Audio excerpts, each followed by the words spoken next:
Dr. Jennifer Song, you have just presented a very interesting study about alopecia areata.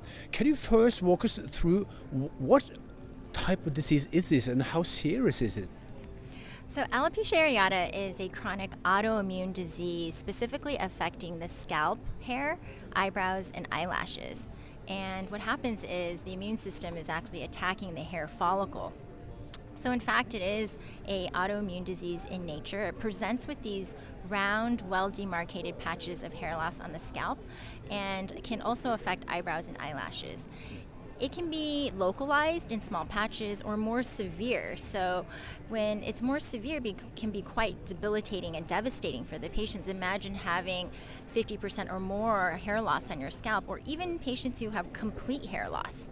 And when you don't have eyebrows and eyelashes, you just don't look like a normal human being. So your study focused on a comparatively new drug, ritlecitinib. So what were the results? Is this any cure for the disease? Right, so ritlecitinib is a completely new medication. It's a kinase inhibitor that targets two enzymes, JAK3 and TEC, known as TEC. And it is really a game changer in alopecia areata. We have not had effective treatments or even studied or approved treatments for this hair loss condition. So for many years, these patients were desperate for trying many different treatments until a year ago, the first oral medication was approved, and ritlecitinib is now the second oral medication approved for this skin hair loss condition.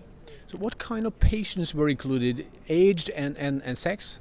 So the most common presentation in terms of age for alopecia areata is actually quite young, in your 20s to 30s. In this study, the average age was the mid to early 30s. And the type of patients, the first patients who were kind of desperate to get into the trials and wanting treatment were those who had the most severe hair loss. So almost half of patients had complete hair loss with or without eyebrow and eyelash involvement. And when you look at the average SALT score is what we use to measure the severity of alopecia, they were high. Average was in the 90 percentile. So 90% SALT score means 90% hair loss. So a person with a very serious disease which tried this new drug. So what were the results? They had really nice, remarkable results. I wish I could even show you a picture. It felt like, honestly, watching these patients and being on this journey with them was magical, growing their hair. And at 12 weeks, you see you see about 40% of patients achieving a SALT score of less than or equal to 20. With more time at 6 months, around 50 to 60% of patients achieving 80 to 90% scalp coverage.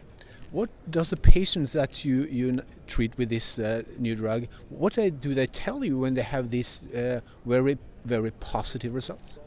They're thrilled. I mean, patients come in, and even early on at 1 month or 2 months, they come in, they have a little bit of peach fuzz, and they're excited. And you can just see how much this means to the patient to be able to have their hair back. So will this study continue to see even more long-term effects? Right, so today I presented results up to 24 months. The study is ongoing to 3 years. So very much congratulations with the results, and good luck with the future. Thank you.